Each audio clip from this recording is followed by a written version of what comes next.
Okay, so let's dive into this lawsuit that Google's on the defensive about. Yeah. Okay. Again, another Google lawsuit you might be thinking, but this one really gets into their whole digital ad empire, Yeah, it's not just any lawsuit either, right? They just lost their attempt to have it dismissed. So it's going to trial. which is a big deal. Yeah, huge. Yeah, and the stakes are really high. I mean, we're talking billions of dollars here. Hmm. And it's not like, some small side thing. This is about how Google allegedly rigged the game in their favor Yeah. with the whole, the digital ad market. To give you an idea of how seriously they're taking it, Google founder Sergey Brin and CEO Sundar Pichai have been ordered to actually show up in court. Yeah, that's pretty rare. Yeah. Yeah, So this is a totally separate case from the antitrust case that just wrapped up. right. This one digs deep into the mechanics of how online ads work. Like, those auctions that happen every millisecond when you load a web page? And it decides which ads you see. Exactly. Right. If we zoom out a little bit, the plaintiffs are basically saying that Google used its control over the whole ad tech system to give itself, an unfair advantage. Right. And they've been digging through expert reports, court filings. They've even looked at Google's code to try and prove their case. Mm-hmm. So to really get this, we need to understand the basics of how digital advertising works. Mm. You have the publishers, like websites that want to sell ad space. And Right. you have the advertisers who want to, get their message in front of customers, Makes sense. right? And connecting them are these things called ad servers and ad exchanges. Right. And those are the platforms that handle these super fast auctions for ad space that are happening, all the time. Yeah, they're lightning fast. Yeah, Google actually owns a big chunk of this whole infrastructure, including their ad server, DoubleClick for Publishers, or DFP, Mm. and their massive ad exchange called Ad Exchange or AdX. Right. And that's where the allegations of anti-competitive behavior really start to come in. The plaintiffs are saying Google used its control over these platforms to basically stifle competition and maybe even harm advertisers and publishers. Yeah. So one of the most controversial things Google is accused of is this thing called Project Bernanke. It's an algorithm that supposedly used data from past bids to give Google's own ad buying tools an edge. So it's like they're peeking at everybody else's cards before they place their own bet. That's a good way to put it. Yeah. Right. So did this give Google an unfair advantage and hurt advertisers who were using other tools? Well, one expert, Dr. David W. DeRamis, who was hired by the plaintiffs, says that Project Bernanke gave Google's tools access to much more detailed information than third-party buyers had. Wow. So it really was like having insider information. It seems like it, yeah. Right. And the plaintiffs are saying this gave Google a huge leg up in those really fast auctions. Right. Now, another tactic that's being looked at is reserve price optimization, or RPO. Now, this one sounds a little bit more technical, but it's basically about setting a minimum price, a floor, for ads in Google's ad exchange. Right. Now, on the surface, that might sound reasonable, right? You want to make sure that the publishers are getting a fair price. Yeah, you would think so. But the plaintiffs are saying that Google used RPO to manipulate these prices to squeeze out other bidders and let their own tools win at a cheaper cost. Hmm. And they're saying Google wasn't upfront about how they were setting these prices, which created a lack of fairness and could have hurt both sides, the publishers and the advertisers. Yeah, and it's not like they're just making vague accusations here. They've got an expert witness who looked at millions of auctions that could have been impacted by this RPO, and they even dug into Google's code to back up their claim. Wow. Yeah. Google, of course, denies any wrongdoing. They're saying that what they're doing is just part of running a complicated ad exchange and that it benefits everyone in the long run. But the plaintiffs are pushing back hard. They say that Google's actions have actually stifled competition and reduced the choices that publishers and advertisers have. Right, and to make their case even stronger, they're also pointing to Google's history with antitrust issues. Mm-hmm. They're saying this isn't the first time Google has been accused of anti-competitive stuff. Right. So they're trying to show a pattern of behavior here Yeah. to suggest that Google hasn't really learned its lesson and is still doing these kinds of things. Exactly. They're saying that Google's past fines haven't been enough to actually make them stop, so they want stronger measures to actually curb their power. Right. They're hoping the judge will consider all of Google's past actions when they decide on a penalty in this case. Yeah, Google says that these past cases were different and they've already changed things to fix those issues. Right. So they're trying to say that they're a different company now and they've learned from their mistakes. Yeah, they're saying they're committed to following the rules now. Right. But the plaintiffs are skeptical. They're saying Google's actions don't match their words. Right. They're hoping that the court will see through Google's claims and hold them accountable for their past behavior. Exactly. This whole debate about Google's past is a really important part of this case. It could really influence how the court sees Google's intentions and how serious these violations might be. Yeah, it raises a big question. Can a company really change its ways after years of doing things that are anti-competitive? That's something the court will have to think about very carefully. Absolutely. And the plaintiffs are saying that what Google did actually hurt competition and limited choices for both advertisers and publishers. Right, and they're demanding accountability, and they want potentially billions of dollars in penalties. It's a really complex case with potentially huge consequences, not just for Google, but for the whole digital ad world. Absolutely. But we need to go a bit deeper into another controversial practice that's a core part of this case. Is called dynamic revenue share, or DRS. This is all about how Google takes a cut of the ad revenue that's made through their ad exchange. Right. So think of it like this: Google acts as this middleman connecting publishers and advertisers, and they take a percentage of that ad money for providing that service.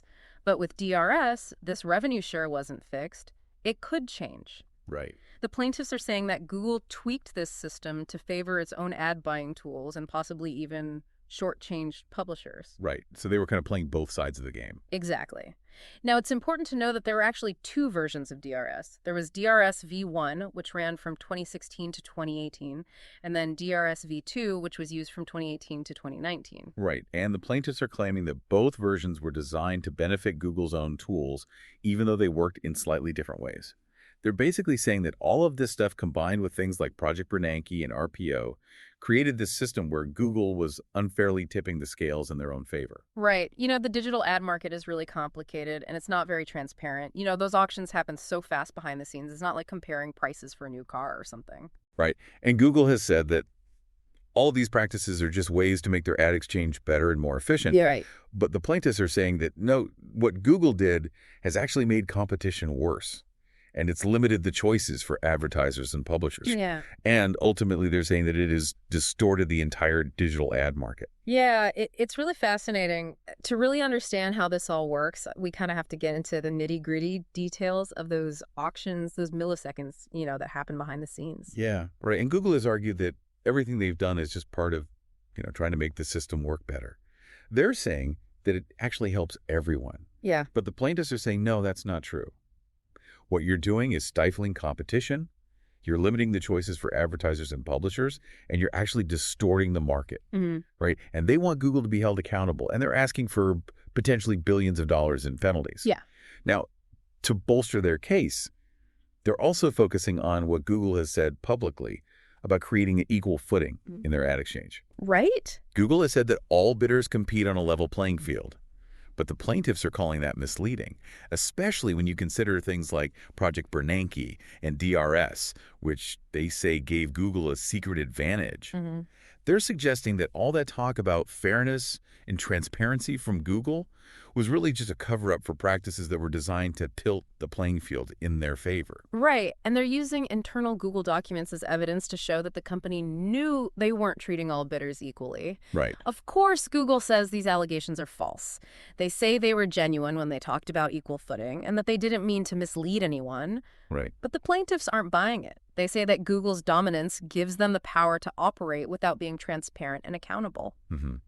This issue of equal footing is really important. It gets to the heart of whether Google was playing fair or using their power to mess up the market. And it can have a huge impact on how they're allowed to run their ad exchange in the future. This case goes beyond Google. It's a fight about the future of digital advertising.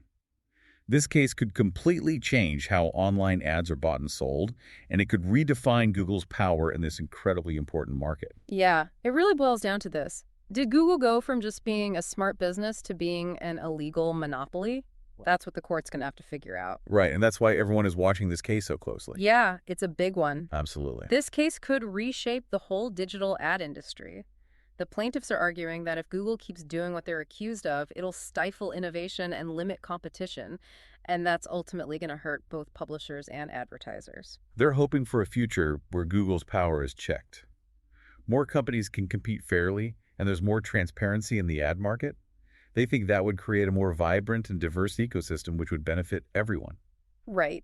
Google, on the other hand, is painting a different picture. Ah. They're saying that the current system is efficient. It delivers relevant ads, and it helps publishers make money from their content. So they're basically saying, look, we're the best at what we do, and if you mess with things, it could actually harm the entire industry. Yeah.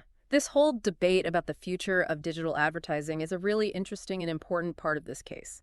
It brings up some fundamental questions about the role of tech giants and the balance of power between those companies and regulators. And it's a conversation that's only going to get more intense as technology keeps evolving and the digital ad market keeps growing. Right. To really grasp the scale of this case, we need to think about Google's overall reach. It's not just an advertising company.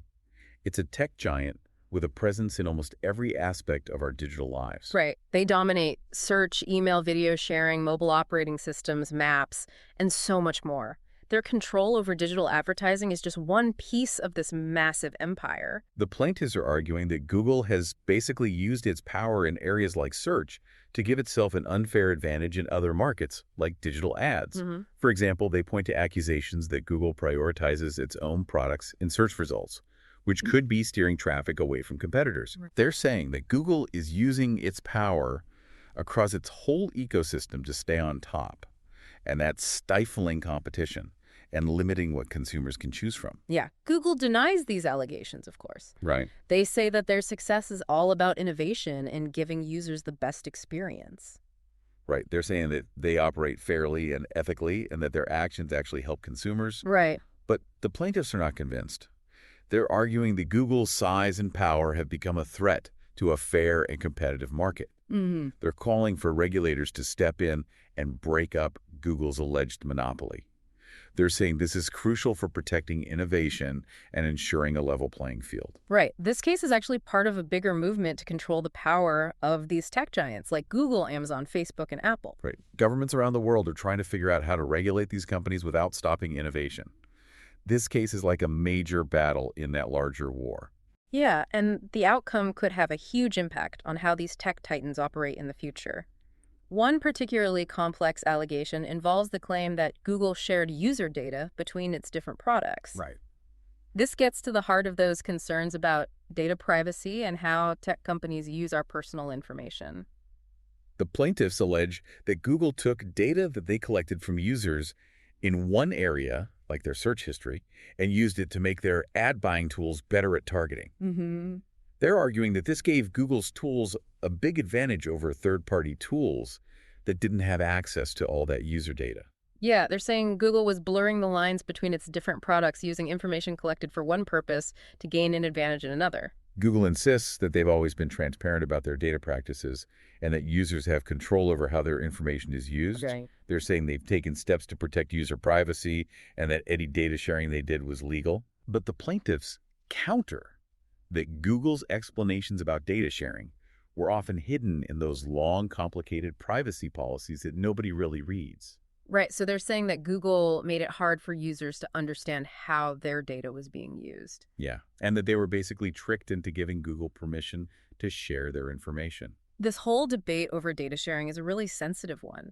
It brings up questions about the balance between personalization and privacy in our digital world. Right, and it's an issue that's only going to become more important as tech companies collect more and more data about what we do online. To really understand the impact of this case, we need to hear from the people who are directly affected, the publishers and the advertisers. Exactly. Publishers are worried that Google's actions have squeezed their profits, making it hard for them to stay in business. Right. Some publishers feel like they're trapped. They have to use Google's ad platform even if they're not getting a good deal because it's become so powerful. They're concerned that Google's control over the ad market limits their ability to negotiate fair prices and find other ways to make money. On the advertiser side, there are concerns that Google's practices have driven up advertising costs, making it harder for them to reach the right audience. Some advertisers are saying that Google's auction system is like a black box. They don't understand how bids are used and whether they're getting a good return on their investment. Right. They're worried that Google's dominance is stifling innovation and limiting their access to newer and more effective advertising technologies. Both publishers and advertisers are really watching this case closely. They're hoping for a ruling that creates a more fair and competitive ad market, but they're also nervous about how it might disrupt their businesses. Right. Their anxieties show that this case isn't just about legal arguments. It's about real people whose livelihoods are on the line. Yeah, it really shows the power that Google has in the digital economy. Now let's shift our focus to the courtroom itself and the key players in this legal drama. We have the plaintiffs, a group of states and businesses who are accusing Google of anti-competitive behavior. Right. And they're represented by a team of really good lawyers who are determined to prove that Google broke the law and hurt competition. Right. They've spent years building their case, gathering evidence, and coming up with legal strategies.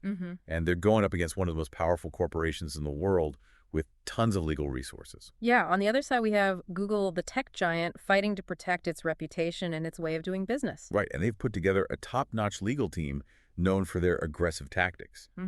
They're arguing that everything Google has done is perfectly legal and that the plaintiffs' claims are baseless. This legal battle is a clash of titans with both sides bringing their best. And the outcome could have huge consequences not just for Google, but for the whole tech industry. Right. Let's take a look at some of the specific arguments being made. The plaintiffs are alleging that Google engaged in a pattern of anti-competitive behavior to protect its dominant position in the digital ad market. They're pointing to things like Project Bernanke RPO and DRS as evidence that Google was unfairly manipulating the auction system to benefit itself. Right. They're arguing that these practices have stopped competition, made prices higher for advertisers, and decreased revenues for publishers. They're claiming that Google has used its power to create a system where it's almost impossible for other companies to compete. Right. Google, of course, is pushing back hard. They say their practices are just part of running a complex and efficient ad exchange. Right. They're claiming that their actions have actually helped the entire market by delivering relevant ads and helping publishers make money from their content. And they're saying the plaintiffs are misinterpreting the evidence and that they haven't done anything wrong. Right. This back and forth between the two sides is a really interesting example of legal strategy. Each side is trying to present the facts in a way that supports their case. Right. And the judge will have to weigh all this information carefully before making a decision. Yeah. Speaking of the judge, let's think about their role in all of this. The judge is the one who makes the final decision, the one who will decide if Google is liable for breaking antitrust laws. Right. They'll be listening to both sides, reviewing the evidence and considering all the legal arguments. The judge will ask tough questions, challenge assumptions, and try to get things clarified.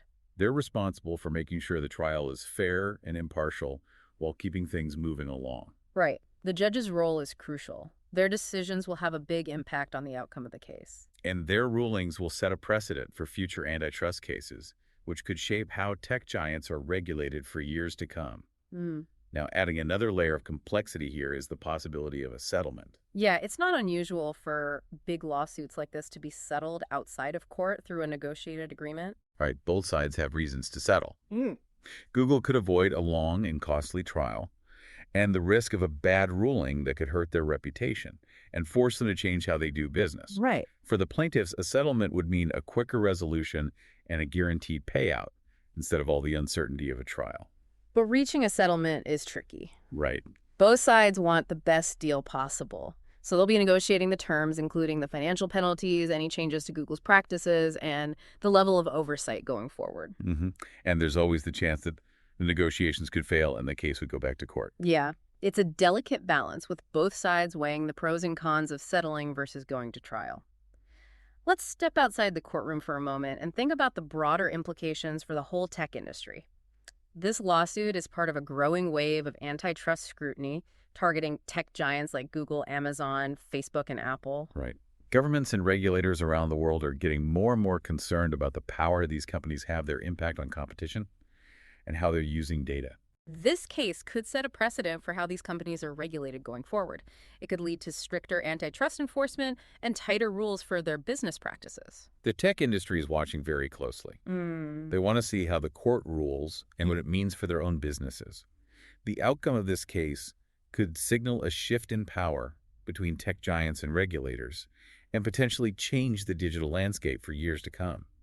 Yeah, let's take a moment to think about the human stories behind this legal battle. This isn't just a fight between big corporations. It's about real people whose lives are being affected by these allegations. Yeah. There are entrepreneurs whose startups have struggled to compete with Google. Mm, There are consumers who feel like Google has violated their privacy with its data practices. right. And there are employees within Google who are struggling with the ethical implications of their company's actions. This case reminds us that beyond the legal stuff and the financial numbers, there are real human stakes involved. Yeah, it raises some important questions about the role of technology in our lives and the responsibility of these tech giants to operate ethically. Absolutely. Now, as we continue this deep dive, let's think about the potential outcomes. There are a few possible scenarios, each with its own implications. Uh-huh. One possibility is that the court decides in favor of the plaintiffs, finding Google guilty of breaking antitrust laws. Right. This could mean big financial penalties, possibly billions of dollars, and orders for Google to change its business practices. Hmm. It could also lead to more lawsuits and regulatory scrutiny, putting Google under a microscope for years to come. Another possibility is that the court sides with Google and dismisses the plaintiff's claims. Right. That would be a huge win for Google. They could continue their current practices without major changes. But it might not be the end of the story. The plaintiffs could appeal and regulators could still do their own investigations. A third possibility is that the case is settled out of court through a negotiated agreement. Right. This could involve Google agreeing to a financial payout, making changes to their business practices, or both. Right. A settlement would resolve things faster and avoid the cost and uncertainty of a trial. Right. But it might not address all the concerns that have been raised, and some people might feel like justice wasn't fully served. Each of these scenarios has different implications for Google, the digital ad market, and the tech industry as a whole. Right. The final outcome is still up in the air. The trial is still going on, and it's hard to say how the judge will rule. But this case is definitely a pivotal moment. It's a point where the power of these tech giants is being challenged and the rules of the digital economy are being rewritten. Right. The outcome of this case will have lasting effects.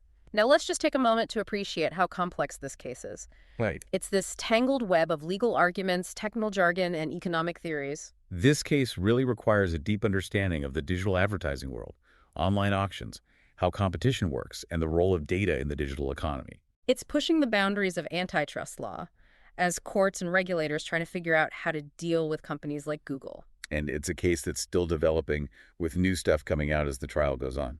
It's a fascinating and challenging case to follow, but it's also a crucial one.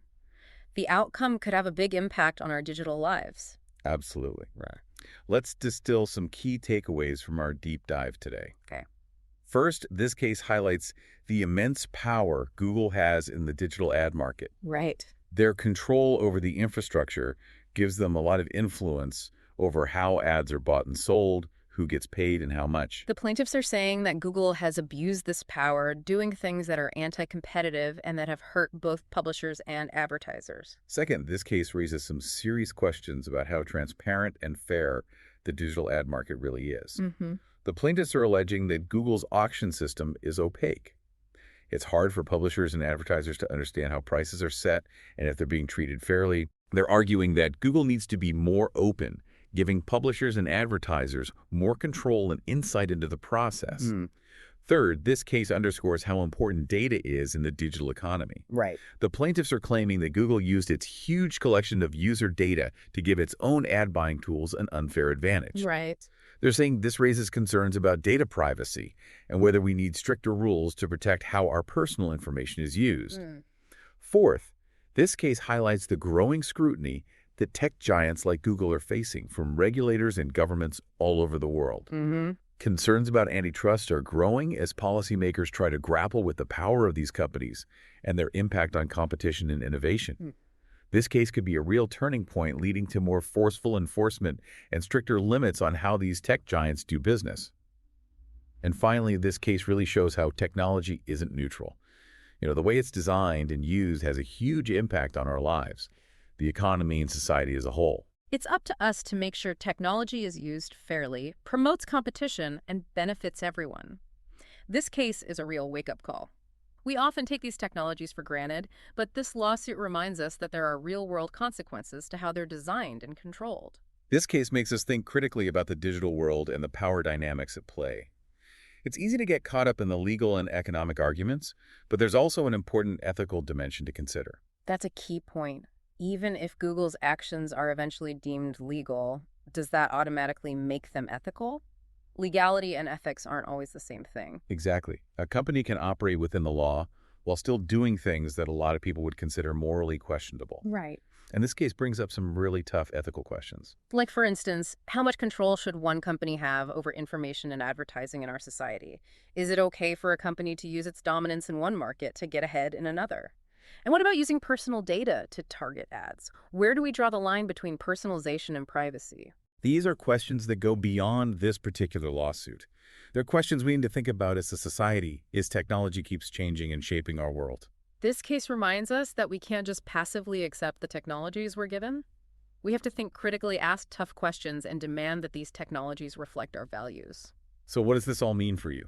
The next time you see an ad online, think about the complex system that put it there. Think about the motivations, the data being used, and the potential consequences.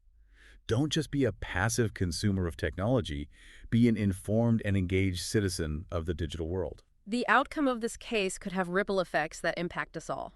Stay informed, stay engaged, and make your voice heard. The future of the digital world is being shaped right now. That concludes our deep dive into Google's trouble in ad land. We covered a lot today, but this is really just the beginning. This case will probably have a lot more twists and turns. We'll keep you updated on the latest developments and continue to explore the impact of this really significant case. Thanks for joining us on this journey. Until next time, keep questioning and stay curious.